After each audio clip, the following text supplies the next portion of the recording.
কোনো রিক্রুটিং বা visa processing agency যাত্রীর পাসপোর্ট অন্যায়ভাবে আটকে রাখলে বা ফেরত দিতে অস্বীকৃতি জানালে বাংলাদেশের প্রচলিত আইন অনুযায়ী বেশ কয়েকটি কঠোর পদক্ষেপ নেওয়া যায়।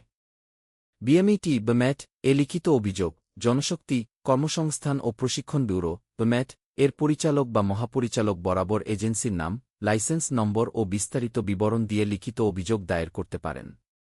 এছাড়া তাদের অফিসিয়াল ওয়েবসাইটের মাধ্যমে অনলাইনেও অভিযোগ জানানোর সুযোগ রয়েছে। প্রমাণিত হলে এজেন্সিটির বিরুদ্ধে জরিমানা বা লাইসেন্স বাতিলের ব্যবস্থা নেওয়া হয়।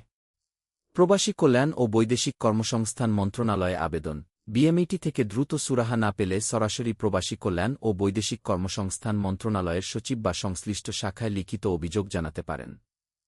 মন্ত্রণালয়ের হস্তক্ষেপে অনেক সময় দ্রুত পাসপোর্ট উদ্ধার করা সম্ভব হয়। থানা সাধারণ ডায়েরি জিডি বা মামলা, নিকটস্থ থানায় দ্রুত একটি সাধারণ ডায়েরি জিডি করে রাখুন, যেখানে পাসপোর্ট আটকে রাখার বিষয়টি স্পষ্টভাবে উল্লেখ থাকবে। যদি এজেন্সি পাসপোর্ট আটকে রেখে অতিরিক্ত টাকা আত্মসাৎ বা প্রতারণা করে থাকে, তবে দণ্ডবিধির 406 বিশ্বাসভঙ্গ ও 420 প্রতারণা ধারায় কিংবা বৈদেশিক কর্মসংস্থান ও অভিবাসী আইন 2013 অনুযায়ী ফৌজদারি মামলা দায়ের করা যায়। বায়রা, বেওয়া বা ট্রাভেল এজেন্ট অ্যাসোসিয়েশনের সহায়তা। সংশ্লিষ্ট এজেন্সি যদি জনশক্তি ব্যবসায়ী সমিতির, যেমন বায়রা, সদস্য হয়, তবে তাদের মাধ্যমে সালিশ বা মীমাংসার উদ্যোগ নেওয়া যেতে পারে।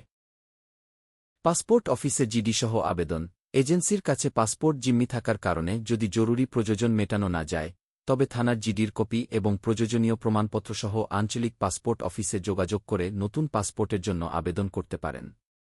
এতে আগের পাসপোর্টটি অকার্যকর বা বাতিল বলে গণ্য হবে এবং আপনি নতুন পাসপোর্ট পেতে পারেন।